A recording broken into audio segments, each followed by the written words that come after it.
اعوذ باللہ من الشیطان الرجیم بسم اللہ الرحمن الرحیم وبہ نستعین وصلی اللہ علی سیدنا محمد وآلہ الطاہرین ولعنۃ اللہ علی اعدائہم اجمعین من الآن الی قیام یوم الدین۔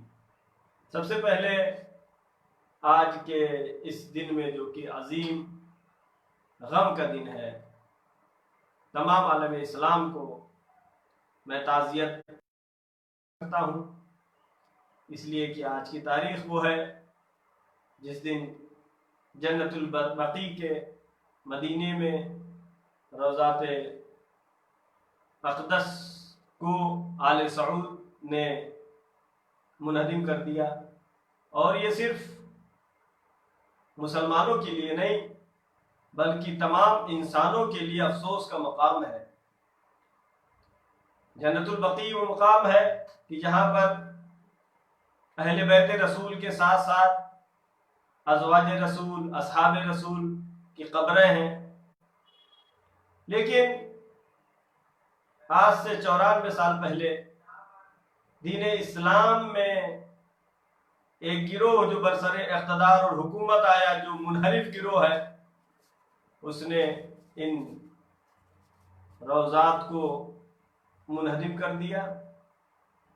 درحال ہے کہ قرآن مجید میں خداوند عالم نے مختلف مقامات پر اپنی یہ سیرت دنیا والوں کے سامنے بیان کیا ہے، پیش کیا ہے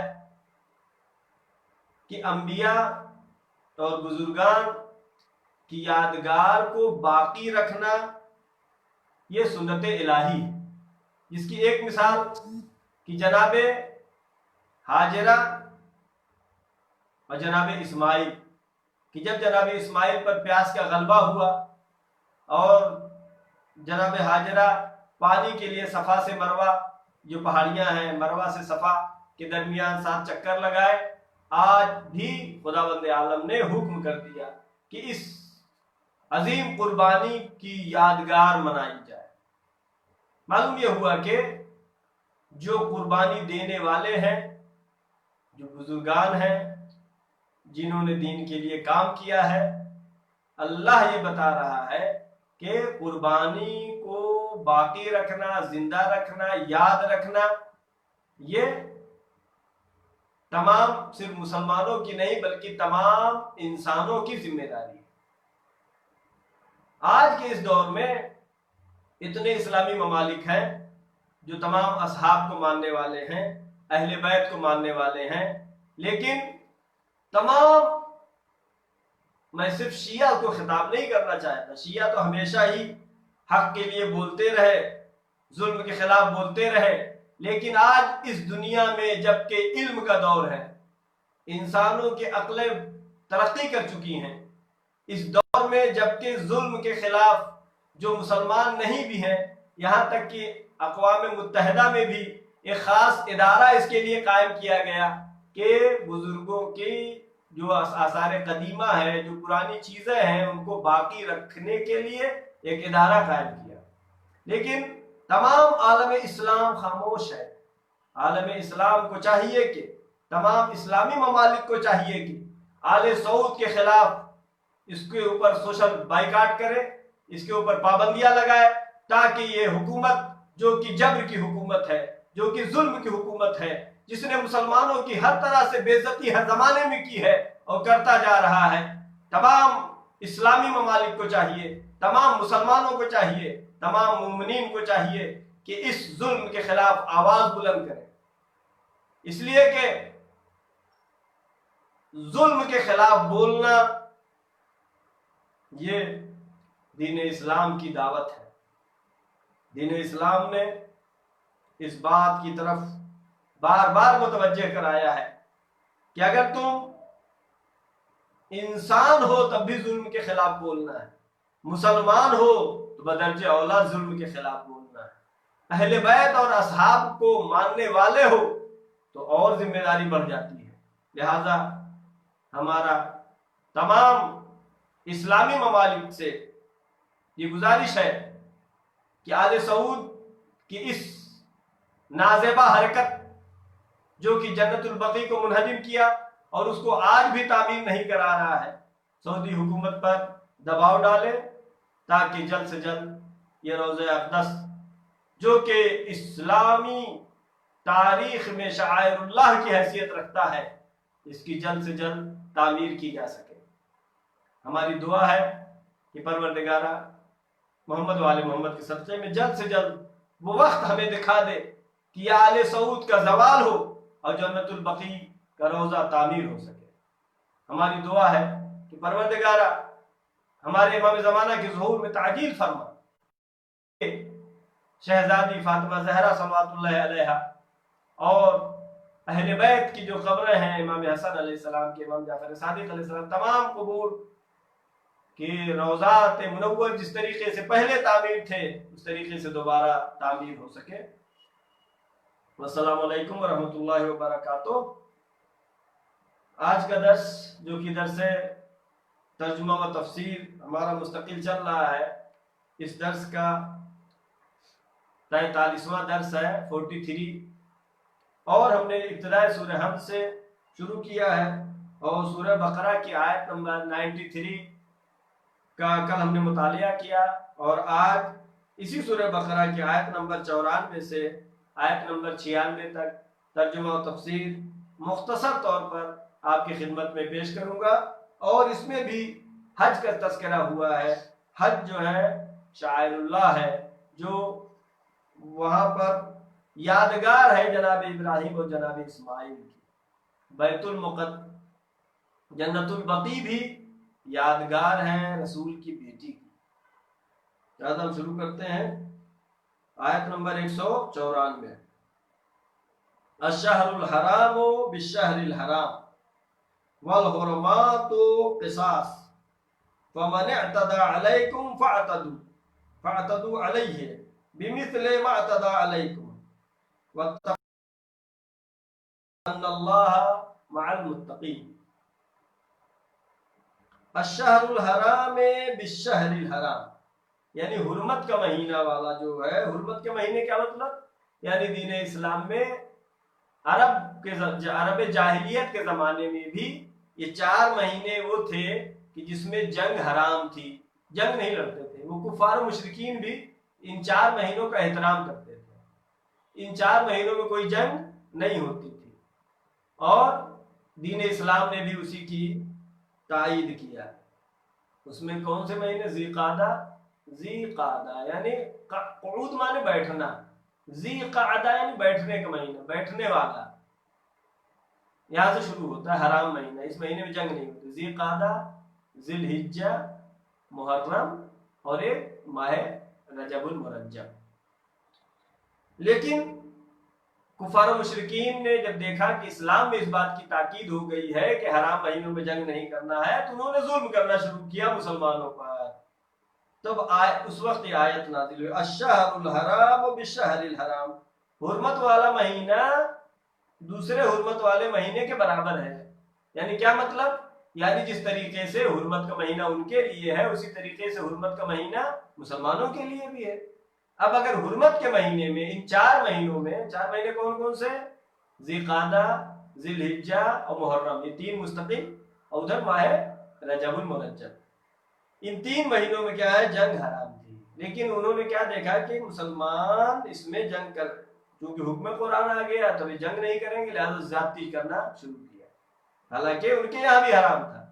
الشہر الحرام بالشہر الحرام والحرمات قصاص، یعنی حرام چیزیں، کوئی حرام کوئی مرتکب ہوتا ہے تو اس کو قصاص، اس کی سزا ہو دی جانی چاہیے۔ فمن اعتدى علیکم، پس اگر کوئی تم پر زیادتی کرے، فاعتدوا علیہ، تم بھی اس کا مقابلہ کرو۔ یہاں پہ زیادتی لفظ ترجمہ نہیں کر سکتے، اس لیے کہ ظلم کے خلاف جب بولنا، ایک کل میں نے مثال دی تھی، اگر قاتل نے کسی کو قتل کیا ہے، اس کو جب سزا دی جائے تو اس کو پھانسی کی سزا یا اعدام کہتے ہیں، وہ ظلم نہیں ہے۔ اسی طریقے سے اس میں بھی فَمَنِ اعْتَدَى عَلَيْكُمْ فَاعْتَدُوا عَلَيْهِ، جو تم پر زیادتی کرے اس پر بھی اس کا مقابلہ کرو۔ دین اسلام کیا کہتا ہے؟ نہ ظلم سہو نہ ظلم کرو۔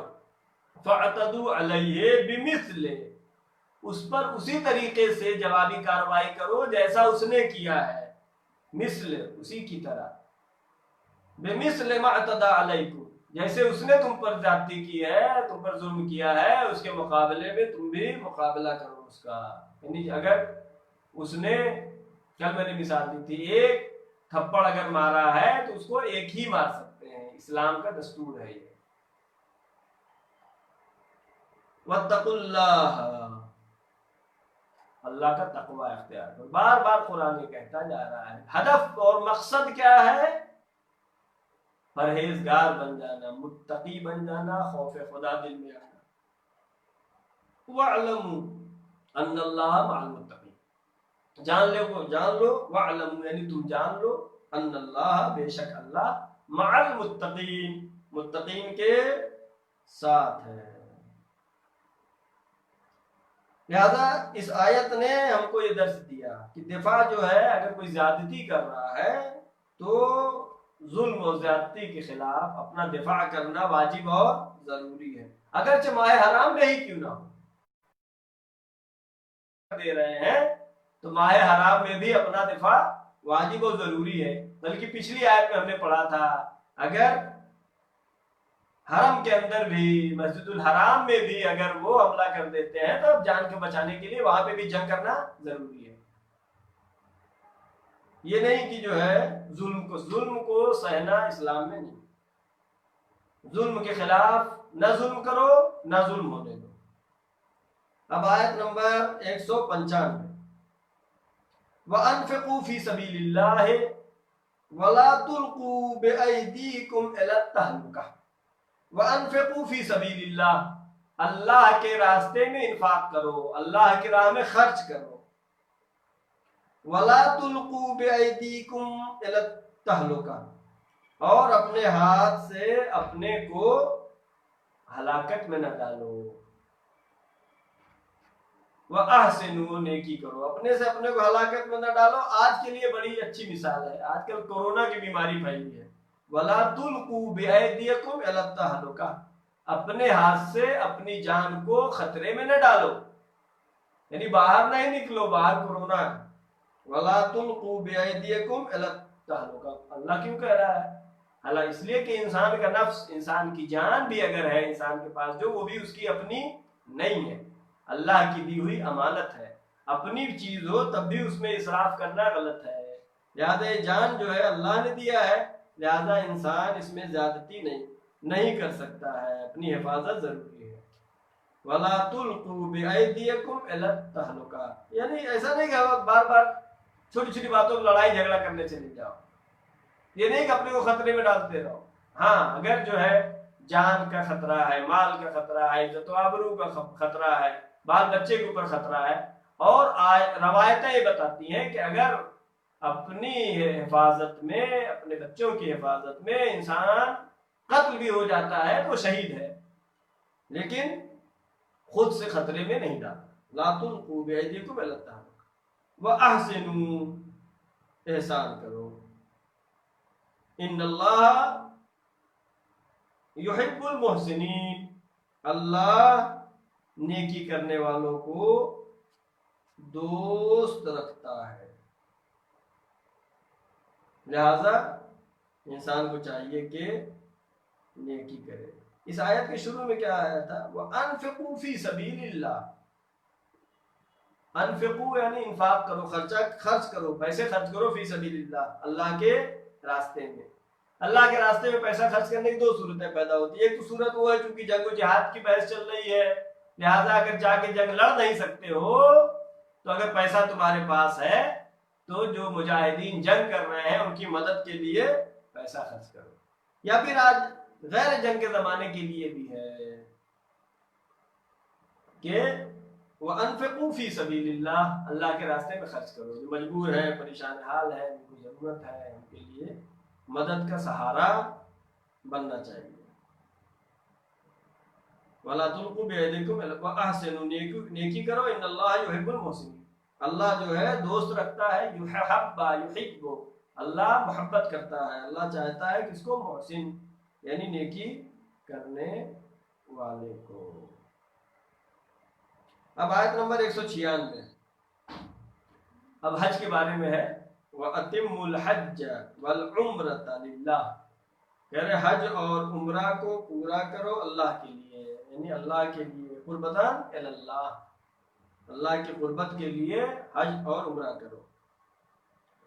فَإِنْ أُحْصِرْتُمْ فَمَا اسْتَيْسَرَ مِنَ الْهَدْيِ، اگر تمہیں دشمن نے گھیر لیا یا کوئی سبب بن گئی ہے، بیماری آ گئی، حصار میں آ گئے، فَمَا اسْتَيْسَرَ مِنَ الْهَدْيِ، مجبور اگر ہو جاؤ تو پھر جو میسر ہو قربانی کرو۔ حکم حج کا حکم آ رہا ہے کہ حج میں کیا کرنا ہے۔ اگر جیسے امام حسین علیہ السلام کی جان پر جب یزید نے چاہ کے قتل کر دیں تو امام نے حج کو عمرے میں بدلا۔ فَإِنْ أُحْصِرْتُمْ، اگر تم حصار میں آ جاؤ، مجبور ہو جاؤ، گر جاؤ، فَمَا اسْتَيْسَرَ مِنَ الْهَدْيِ، جو ہدیہ جو ہے میسر ہو قربانی کرو، کوئی جانور کی قربانی کرو۔ وَلَا تَحْلِقُوا رُؤُوسَكُمْ حَتَّى يَبْلُغَ الْهَدْيَ مَحِلَّهُ، کہتے ہیں اپنے سر کے بال نہ مڈاؤ۔ وَلَا تَحْلِقُوا، الحلاقہ شاید عرب ممالک میں لکھا رہتا ہو جہاں پہ بال بنتا ہے۔ وَلَا تَحْلِقُوا رُؤُوسَكُمْ، اور نہیں مڈاؤ اپنے سر کو یعنی بال کو، حَتَّى يَبْلُغَ الْهَدْيُ مَحِلَّهُ، یہاں تک کہ ہدیہ وہاں پہنچ جائے، یعنی جو قربانی کرنا ہے جانور کو، جب وہ پہنچ جائے حاضر ہو، اس وقت جو ہے پھر اپنا سر مڈائے۔ فَمَنْ كَانَ مِنْكُمْ مَرِيضًا، دین اسلام میں ہر جگہ جو ہے چھوٹ دی گئی ہے، بیمار ہو تو روزہ نہیں رکھو، کھڑے ہو کے نماز نہیں پڑھ سکتے تو بیٹھ کے پڑھ لو، ہر جگہ چھوٹ دی۔ فَمَنْ كَانَ مِنْكُمْ مَرِيضًا أَوْ بِهِ أَذًى مِنْ رَأْسِهِ، یہ تو حکم پہلے کا ہو گیا کیا کہ جس کے لیے حصار ہو گیا ہے، دشمن نے گھیر لیا ہے، مجبور ہو گیا ہے، یا کسی بھی بیماری کی وجہ سے بھی مجبور ہو گیا ہے، تو قربانی دے کر کے کیا کرے، حج سے خارج۔ البتہ حج کے مسائل جو ہیں آپ کو توضیح مسائل مراجع اکرام میں دیکھنا پڑے گا، مناسک کے حج کی کتابوں میں یہ کلی قاعدہ بیان کرتا ہے قرآن مجید، اور اس کے تمام جزیات، مثلا اقیموا الصلاۃ، نماز پڑھو، کتنی پڑھو رسول اللہ بتائیں گے، حج کرو کیسے کرو رسول اللہ اور ائمہ معصومین علیہ السلام بتائیں گے، یہاں پر کلی بتا رہے ہیں۔ فَمَنْ كَانَ مِنْكُمْ مَرِيضًا، اب اگر کوئی تم میں مریض ہو جائے، او بِهِ أَذًى مِنْ رَأْسِهِ، یا اس کے سر میں کوئی تکلیف ہوگی، بال مڈائے گا تو سر میں مشکل پیدا ہو جائے گی، یا بیمار ہو جائے اور بال مڈا نہ سکتا ہو تو کیا کرے، فَفِدْيَةٌ مِنْ صِيَامٍ أَوْ صَدَقَةٍ أَوْ نُسُكٍ، دو فدیہ دے گا۔ فدیے میں کیا ہے، ایک روزہ رکھے، او صدقۃ، یا صدقہ دے، او نسک، یا قربانی کرے۔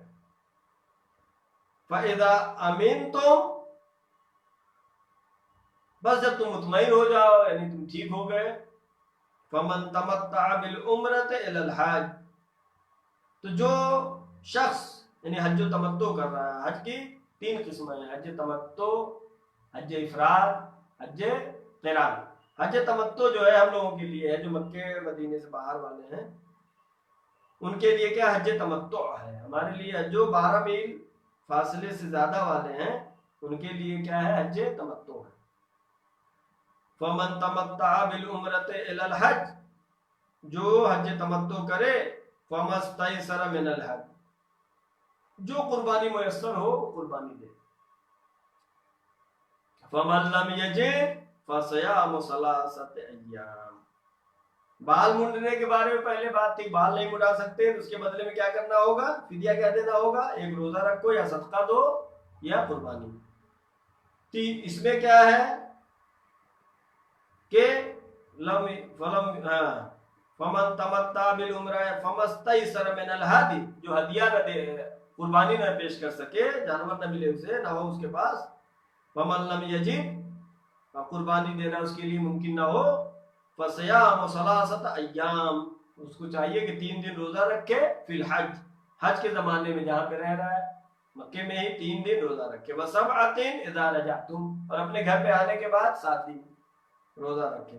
تِلْكَ عَشْرَةٌ كَامِلَةٌ، یہ 10 روزے کامل ہو جائیں گے۔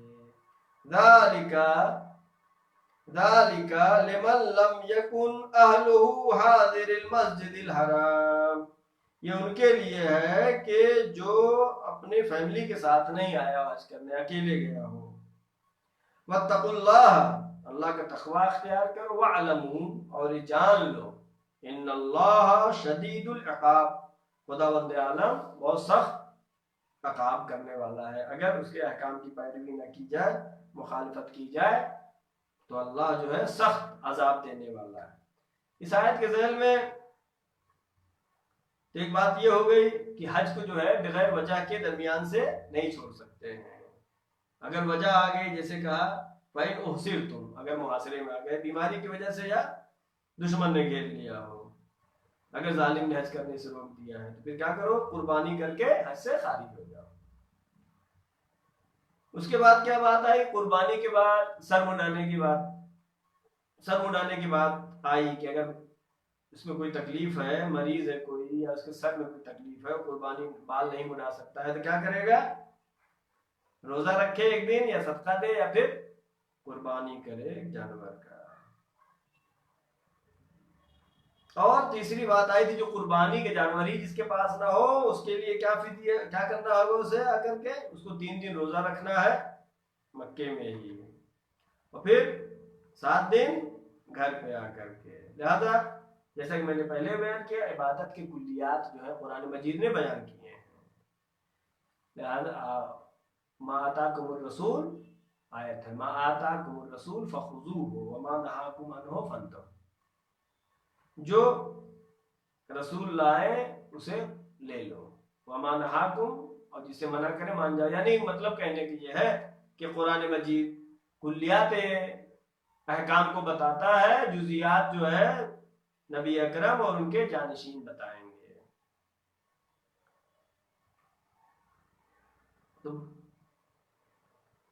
اور آج اتنا ہی کافی ہے۔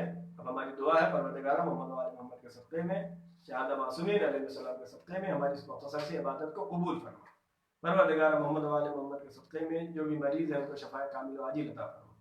پروردگارہ محمد و آل محمد کے صدقے میں یہ چند آیت جو ہم روزانہ تلاوت کرتے ہیں، پروردگارہ شہادہ معصومین علیہ السلام کے صدقے میں جو بھی ثواب اس کا حاصل ہو، شہادہ معصومین علیہ السلام کے صدقے میں تمام مرحومین مومنین و مومنات کو اصحاب ثواب فرما۔ پروردگارہ محمد و آل محمد کے صدقے میں پرچم اسلام کو سر بلند فرما، پرچم کفر و نفاق کو سرنگو فرما۔ معبود امام زمانہ کے ظہور میں تعجیل فرما، ہم سب کے ان کے یاور و انصار میں شمار فرما۔ آخر میں دعا ہے کہ پروردگارہ وہ مقدمات جلد از جلد فراہم کر دے کہ روضات جنت البقیع تعمیر ہو سکے۔ والسلام علیکم ورحمۃ اللہ وبرکاتہ۔